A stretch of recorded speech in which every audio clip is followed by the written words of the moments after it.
जय भीम फ्रेंड्स। आज के इस वीडियो में हम रवीश कुमार द्वारा जो ये लेटेस्ट वीडियो आया है कि ट्विटर ने उगला सरकार का सच, मतलब इस वीडियो के अंदर जो रवीश कुमार है उन्होंने बताया है कि किस तरह से जो गवर्नमेंट है वो जनता के विचारों की अभिव्यक्ति के अधिकार को दबाने के लिए, ताकि क्योंकि जो लोग हैं वो आजकल इतने वोकल हैं और सोशल मीडिया की वजह से इतने वोकल हो रहे हैं कि उन्हें एक प्लेटफॉर्म मिला है, social media, Twitter, YouTube and all that.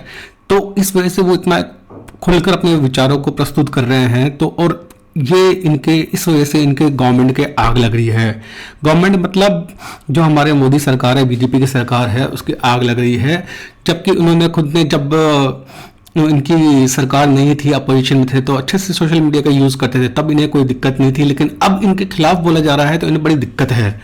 तो हम थोड़ा सा ये देखते हैं वीडियो हल्का सा, फिर और बात करते हैं। नमस्कार, मैं रवीश कुमार। भारत सरकार के नोटिसों से ट्विटर लगता है चिढ़ गया है। ऐसा लगता है कि सरकार द्वारा लोगों के अकाउंट बंद कराने से ट्विटर तंग आ चुका है। इसलिए आज उसने यह बात सार्वजनिक कर दी ताकि लोग यह बात समझ जाएं कि ट्विटर खुद से ऐसा नहीं कर रहा है। ट्विटर ने बता दिया कि जेल भेजने का डर दिखाकर, जुर्माना लगा देने का डर दिखाकर। तो यहाँ पर जो रवीश कुमार वो बता रहे हैं कि भाई जो ट्विटर है उसने अपना जो अकाउंट, ऑफिशियल अकाउंट, उस पर बता दिया है कि भाई जो ये अकाउंट्स बैन हो रहे हैं बहुत सारे लोगों के इलेक्शंस आने से पहले, ठीक है, वो ट्विटर खुद से नहीं कर रहा, उसके पास में गवर्नमेंट ऑफ इंडिया के नोटिस आ रहे हैं। इस वजह से उसको बैन करना पड़ रहा है उन प्रोफाइल्स को, और वो प्रोफाइल्स को बैन करने से पहले उनको मैसेज भी करते हैं जो भी बंदों की प्रोफाइल है, अकाउंट होल्डर्स हैं, कि हमको गवर्नमेंट ऑफ इंडिया की तरफ से आपके अकाउंट को सस्पेंड करने के लिए या बंद करने के लिए नोटिस आया है और हमारी मजबूरी है कि हमें यहाँ इंडिया में रहना है। तो ऑब्वियस है भारत सरकार, गवर्नमेंट ऑफ इंडिया की बात को मानना पड़ेगा, इसलिए हम आपके इस अकाउंट को विथ होल्ड कर रहे हैं। और तो मतलब कुल मिला के बात यह है कि जो गवर्नमेंट है, बीजेपी की गवर्नमेंट है, जो कि एक ब्राह्मणवादी सरकार है, वो बिल्कुल भी नहीं चाहती है कि लोग अपने विचारों को रख सके, और उन्हें बहुत डर लगता है कि कहीं लोग उन अपने विचारों को रखकर जो है उनका प्रॉब्लम ना हो, उनको गवर्नमेंट का प्रॉब्लम ना हो। क्योंकि ऑब्वियस है सोशल मीडिया की वजह से आग बहुत अच्छी लगती है, जैसे व्हाट्सएप हो, फेसबुक हो, यूट्यूब हो, और अच्छे से आग लगती है। और ये अगर सोशल मीडिया नहीं होती तो शायद मोदी जी को किसी भगवान का, विष्णु जी का, किसी का अवतार ही घोषित कर देते ये तो। लेकिन सोशल मीडिया की वजह से मोदी जी एक साधारण इंसान और हमारे देश के प्रधानमंत्री ही बन के रह गए हैं, नहीं तो अभी तो अवतार बन चुके होते ही है। तो कहने का मतलब ये है कि ये जनता की आवाज़ को बुरी तरह से दबा देना चाहते हैं, क्योंकि प्रॉब्लम ये है कि इतने सारे इश्यूज वगैरह इनके अगेंस्ट में है। अगर गवर्नमेंट, जो जनता है वो खुलकर बोलती है तो इनकी वोट लग जाएगी, ठीक है। इस कारण से ये जनता की आवाज़ को दबाना है। और स्पेशली जब कुछ जो रेवोल्यूशनरी, क्रांतिकारी लोग होते हैं, वो जब बातें बोलते हैं और बिल्कुल ऑर्गेनाइज करते हैं जनता को सोशल मीडिया पर, तो उनके अकाउंट्स को स्पेशली टारगेट किया जाता है। क्योंकि एक तरह से वो देखा जाए तो वो लोग, जो जनता है, पब्लिक है, उनकी लीडरशिप है एक तरह से, और सोशल मीडिया यानी मीडिया, ठीक है, उसकी वो जनता की वहाँ पर लीडरशिप है वो, और उनके अकाउंट्स को विथ हेल्ड करके वो जनता की आवाज़ को दबाना चाहते हैं।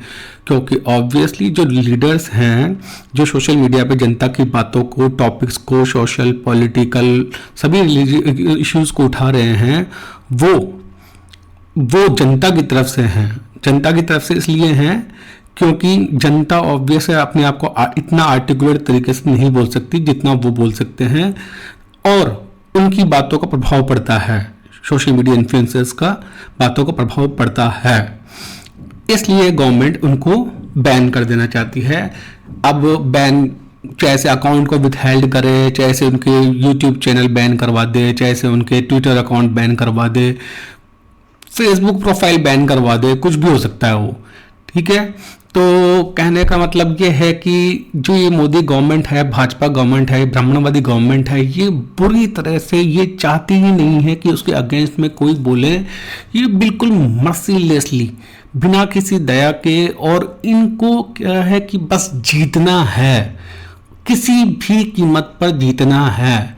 चाहे से भारत का, इंडिया का लोकतंत्र खत्म हो जाए, उससे उनको कोई फर्क नहीं पड़ता, इनको बस जीतना है, दैट्स इट। और मुझे ये समझ में नहीं आता कि जो मोदी है या जो भी और भी हैं, वो क्या हमेशा कितने हजारों साल जिएंगे क्या? ठीक है, हजारों साल जिएंगे वो। अगर उन्होंने यहाँ पर इंडिया की हालत खराब कर दी तो वो तो 10-15 साल बाद चले जाएंगे, लेकिन बाद में इस देश का क्या होगा? हाँ, क्या बनेगा इस देश का? मतलब जरा सी भी कॉन्शियसनेस उनके दिमाग में ये नहीं आती कि यार मैं तो आज 65-70 साल का हो गया हूँ, 10-15 साल बाद मर जाऊंगा मैं तो, लेकिन जो मैं ये देश को बर्बाद करके जा रहा हूँ उसका क्या होगा? तो ये तो उनके ऑब्वियस, मतलब जब इंसान बिल्कुल पावर के नशे में और उसमें पागल होता है तो उसे लगता है कि शायद वो तो 10,000 साल जिएगा, है ना। तो यहाँ पर जो मोदी, मान लो मोदी के बाद में योगी आ जाएगा, कोई और आ जाएगा, ठीक है। तो ये बिल्कुल भी नहीं चाहते कि भाई इनको देश की कोई पड़ी ही नहीं है, इनको खुद की जो पावर है उससे लेना देना है। और अल्टीमेटली फ्रेंड्स, जो ये है इस सब के पीछे ब्राह्मणिकल पावर्स, ब्राह्मणिकल फोर्सेस है, आरएसएस है, और जो ब्राह्मणिकल आइडियोलॉजी है वो मेन है। क्योंकि हमारे मोदी जी आरएसएस की क्लासेस के अंदर जाते थे बचपन के अंदर। अब कहने को तो वो कह रहे हैं मैं ओबीसी हूँ, लेकिन ओबीसी है, ओबीसी का मतलब खुद बोल रहा है मोदी कि भाई मैं ओबीसी हूँ। अगर ओबीसी है तो मतलब तू शूद्र है, ठीक है। अब तू शूद्र है तो मतलब एक्सेप्ट कर फिर इस बात को, फिर ओबीसी भी मत बोल, फिर तो ये बोल कि मैं सनातन धर्म के अंदर मेरा जो स्थान है वो शूद्र का है, ठीक है। जब ओबीसी मान ही लिया है खुद को तो फिर शूद्र मानने में दिक्कत कहाँ है? फिर तो शूद्र भी मान ले। अब जो मोदी हैं वो आरएसएस क्लास में जाते थे बचपन में। ऑब्वियसली आपके बचपन में जो चीज़ें आप सीखते हो कम एज के अंदर, वही आपकी सबकॉन्शियस माइंड में चली जाती है और वही आपके लिए बिल्कुल आपकी आइडियोलॉजी बन जाती है। और फिर एक बार उस सोच को जो आपके सबकॉन्शियस माइंड में चलेगी उसको हटाना बहुत ही मुश्किल होता है। और स्पेशली जब वो कल्चरल भी हो, सोशियोलॉजिकल भी हो, आइडियोलॉजिकल भी हो, रिलीजियस भी हो। अब जो ब्राह्मण धर्म है उसमें चाहे से इसको शूद्र कहा जाए मोदी को, ठीक है, लेकिन उससे भी उसे कोई फर्क नहीं पड़ रहा। जब वो ओबीसी मान रहा है तो खुद को शूद्र मान ले, लेकिन इससे कोई फर्क नहीं पड़ रहा। बस उसे तो बस ये है कि पावर है, सत्ता है, और हिंदू हिंदू का नारा लगाते रहो। हिंदू भी शूद्र का नारा लगा लो, शूद्र हो ना, ओबीसी को टैग को बड़े अच्छे से एक्सेप्ट किया है तो शूद्र का नारा लगा लो कि मैं शूद्र भी हूँ। इतना ही मान लो कि सनातन धर्म में जो मेरा स्थान है वो ब्राह्मण, क्षत्रिय, वैश्य, शूद्र सबसे 4th स्थान पे है और मैं ब्रह्मा। अच्छा, सनातन धर्म को मान रहे हैं तो एक चीज़ बताओ, सनातन धर्म को मान रहे हो तो तुम तो क्या बोलते हो, जो पुरुष है, मनु पुरुष है, उसके पाँव से निकले हुए हो, तो फिर इस चीज़ को एक्सेप्ट करो कि मैं सनातन धर्म से पैदा हुआ हूँ तो मैं मनु के पाँव से पैदा हुआ हूँ। मानो इस चीज़ को, है दम मानने का। तो फ्रेंड्स, ये इस तरह की चीज़ है। इस वीडियो में हम आगे अगर देखें, उससे ये अकाउंट बंद करवाए जा रहे हैं। अगर सरकार ही अकाउंट बंद करने के लिए कहेगी तो उसे कानून का पालन करना पड़ेगा, लेकिन ट्वीट किसी का अकाउंट, व्यक्ति की आजादी ट्विटर अकाउंट को मिलनी चाहिए और सरकार बंद कराने में लगी है। क्या आप जेल और जुर्माना, मतलब हद हो गई यार कि गवर्नमेंट चाहती ही नहीं है कि लोग बोले। बिल्कुल मतलब ये चाहते हैं कि जो इलेक्शन है वो हमको थाली में परोस के दे दी जाए और जो भी हमारा सामने आएगा वो हमारा दुश्मन है। मतलब विपक्ष नहीं है, वो दुश्मन है। जो भी इनके अगेंस्ट में बोलेगा वो इनका दुश्मन है। मतलब बड़ी ही तानाशाही, बहुत बड़ी ही कट्टर वाली चीज है ये कि जो भी इनके अगेंस्ट बोलेगा वो इनका दुश्मन है। आने का भय दिखाकर सोशल मीडिया पर लोगों को बोलने से रोका जाएगा। क्या इसमें भी भारत की जनता को कुछ गलत नहीं दिख रहा? गोदी मीडिया में सरकार से कोई सवाल नहीं, केवल भक्ति है, भजन है। मीडिया में आप अपनी बात रख नहीं सकते तो लोग, अरे तो यार गोदी मीडिया, जब गोदी मीडिया है तो मोदी से सवाल क्यों पूछेगी? वो तो है ही गोदी मीडिया, वो तो है ही गोदी मीडिया, तो वो गोदी से मोदी से सवाल पूछेगी ही नहीं। ऑब्वियस है। जो इंडिया के अंदर आज में जो सिनारियो बना हुआ है उसके अंदर 95% जो इलेक्ट्रॉनिक मीडिया है या प्रिंट मीडिया है, so called main stream media, वो बिकाऊ है, बिल्कुल बिकाऊ है। आप देखो एनडीटीवी का मालिक अदानी, तो आपके एनडीटीवी अदानी के अगेंस्ट में लिखेगा। नेटवर्क 18 जो है वो रिलायंस मुकेश अंबानी, तो क्या ये नेटवर्क 18 कभी भी मुकेश अंबानी के अगेंस्ट में कोई चीज़ लिख सकता है? ऑब्वियसली नहीं।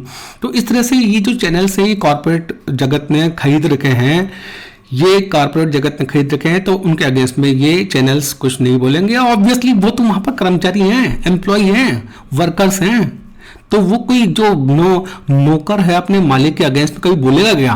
तो जो वहाँ पर जो एंकर्स रिपोर्टर्स नज़र आ रहे हैं आपको उन न्यूज़ चैनल्स के अंदर, वो नौकर हैं उन मालिकों के, जिनकी कंपनियां हैं वो उन कंपनियों के मालिकों के नौकर हैं, तो ऑब्वियसली वो अपनी मालिकों के अगेंस्ट में नहीं बोलेंगे।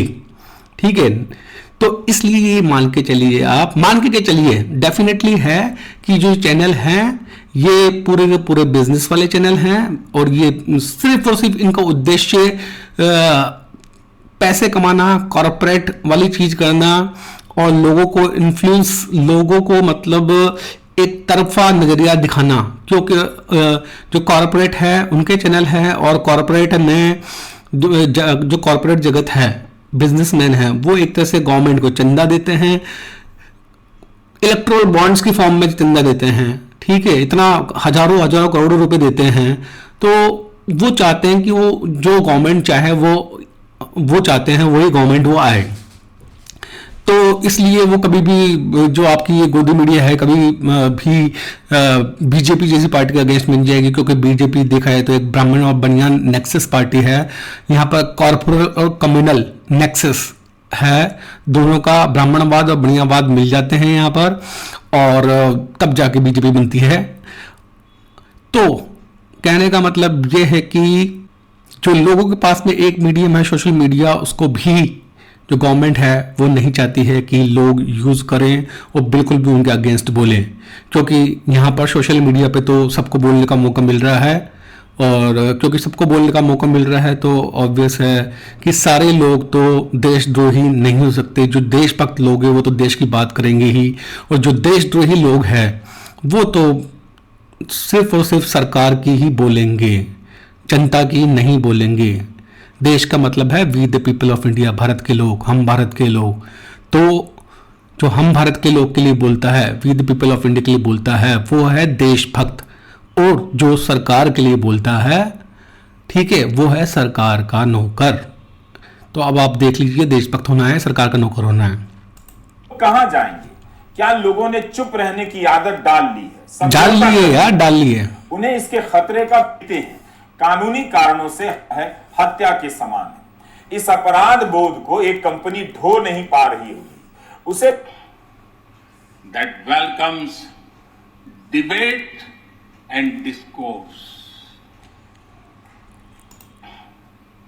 that पाते हैं। अब यहाँ देखते हैं हमारे मोदी जी विदेश में जाकर, अरे मोदी जी छोड़ो यार, मोदी, हाँ जो मोदी है विदेश में जाकर क्या बोलता है डेमोक्रेसी के बारे में, वो हम देखते हैं। democracy is the idea that welcomes debate and discourse. Democracy is a culture that gives wings to thought and expression. जिस भी वाइज मैन मोदी बाहर जाके बोल रहा है कि डेमोक्रेसी ये होती है, डेमोक्रेसी में डिबेट होता है, डेमोक्रेसी में डिस्कोर्स होता है। अरे भाई, तू गोदी मीडिया को सामने आके फेस नहीं कर पाता, ठीक है, तो भारत की जनता की सोशल मीडिया के जो लोग हैं उनको कैसे फेस करेगा? मीडिया के सामने बिल्कुल आता नहीं है। तुझे सिर्फ और सिर्फ अपने मन की बात कहनी है, तुझे सिर्फ अपने मन की बात से मतलब है, और जो अपनी मन की बात है वो भी रिकॉर्ड होती है, ठीक है, वो भी पहले से किसी ने स्क्रिप्टेड किया होगा, कोई मन की बात नहीं होती। जब मन की बात आती है तो वो जो लॉजिक आता है वो पकौड़ों जैसा लॉजिक आता है, पकौड़े तल लो, चाय बना लो, है ना। तो कहने का मतलब ये है कि कितनी बेशर्मी से बाहर जाकर ये लोग लोकतंत्र की बड़ी ही तारीफें और ये सब कर रहे हैं, और यहाँ पर खुद के देश में डेमोक्रेसी को दबाने में लगे हुए हैं। मतलब बेशर्मी की भी हद होती है। मतलब जो बेशर्मी है वो भी इनके सामने आके बोलेगी कि यार मुझे ना कहो इनका जैसा, है ना। बेशर्मी को भी शर्म आ जाएगी। तो इतना मतलब मक्कार, इतना मतलब इतने वर्ड्स नहीं है इनके कहने के लिए, इनको कहने के लिए कि क्या कहें, है ना। खैर इन्होंने ऑब्वियस है, इन्होंने भी सोच रखा है कि भाई हमें तो जो करना है, हमारे अगेंस्ट में जो भी आएगा वो चाहे से कोई भी हो वो हमारा दुश्मन है, चाहे से वो समझाना चाहे तो भी वो दुश्मन है। ने प्रधानमंत्री मोदी को यह कहा था उस वाइज मैन को खोजा जाए, खोज कर लाया जाए, ताकि वही वाइज मैन प्रधानमंत्री को उनकी बात याद दिला सके कि पत्रकारों, किसानों के ट्विटर अकाउंट बंद करना सही नहीं है। जातीय समाज के मुद्दों को उठाते रहे हैं, राजनीति और लोकतंत्र के जरूरी मुद्दों पर बोलते रहना लगा देगी। इसी तरह किसान आंदोलन के नेता सरकार से बातचीत कर रहे हैं और इसको पीसफुली ढंग से चलाना पड़ेगा। के माध्यम से अनुरोध करेंगे पूरे देश को कि उन पर यकीन मत करें। हमारे ट्विटर हैंडल और हमारे फेसबुक पेज बंद पड़े हैं और डुप्लीकेट चीजें जाके भड़काई सामग्री सरकार के द्वारा डाली जा रही है, और यहाँ शरारती तत्व सरकार के द्वारा भेजे जा चुके हैं। हम इस सभी को इस मोर्चे की रक्षा करने पड़ेगी और इसको पीसफुली ढंग से चलाना पड़ेगा। आप जानते हैं मतलब जो मोदी गवर्नमेंट है या भाजपा गवर्नमेंट है या ब्राह्मणवादी गवर्नमेंट है, वो भारत की जनता को बेवकूफ़ समझती है, ठीक है। और उनको लगता है कि पूरा सिस्टम उनके कैप्चर में है, पूरा सिस्टम को उन्होंने कैप्चर कर रखा है, तो वो कुछ भी प्रोपेगेंडा कर सकते हैं। सोशल मीडिया को, इवन आईटी सेल्स उनकी बनी हुई है, तो वो आईटी सेल्स को यूज़ करते हुए कुछ भी अनाप शनाप बक सकते हैं। अच्छा, फर्जी प्रोफाइल्स बना सकते हैं। फर्जी प्रोफाइल धड़ल्ले से फर्जी प्रोफाइल्स बनती हैं, ठीक है। बिल्कुल मतलब ब्लास्टिंग, ठीक है। थोक के भाव को बोलते हैं। उन्होंने फर्जी प्रोफाइल्स बना रखी है जहां पर ये जनता की आवाज़ को दबाने का काम करते हैं, और जो डेडिकेटेड लोग हैं जो देश की बात करते हैं उनकी फर्जी प्रोफाइल बनाकर और उनके नाम से फिर प्रोपेगेंडा करते हैं। एंटी जो भी रिफॉर्म करना चाह रहे हैं उनके अगेंस्ट प्रोपेगेंडा करते हैं। और मतलब फर्जी प्रोफाइल है तो ऑब्वियसली फर्जी प्रोफाइल से आप फेक इन्फॉर्मेशन ही दोगे, तो फेक इन्फॉर्मेशन का बाजार भी बहुत गर्म रहता है। कि गोदी मीडिया 70 अकाउंट बंद किए गए हैं। इनमें वो पत्रकार भी हैं जो अपने YouTube चैनल के लिए रिपोर्ट कर रहे थे कि लगातार किसान आंदोलन ऐसे उनका पूरा अकाउंट बंद कर दिया गया। मेरे हिसाब से इसके वजह से ये हमारा जो fundamental right to freedom of speech and expression है, जो article 19(1)(a) of the constitution of India में है, उसका उल्लंघन है।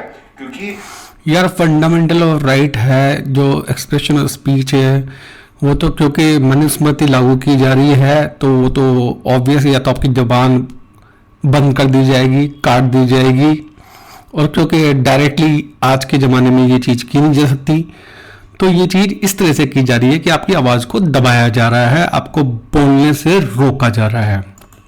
Fundamental right to free speech and expression reasonable restrictions को में मतलब सीमित कर सकते हैं, मतलब एब्सोल्यूट नहीं है।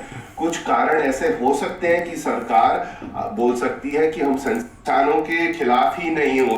इस इंटरव्यू को 1 साल भी नहीं हुए, इलॉन मस्क की कंपनी ने दुनिया को फिर से बताया है कि जेल और जुर्माना का डर दिक्कतियों को भी जनता के सामने रखा। स्थानीय सरकार की बात माननी पड़ेगी, अगर हम पालन नहीं करेंगे तो वे बंद कर देंगे अकाउंट को बंद।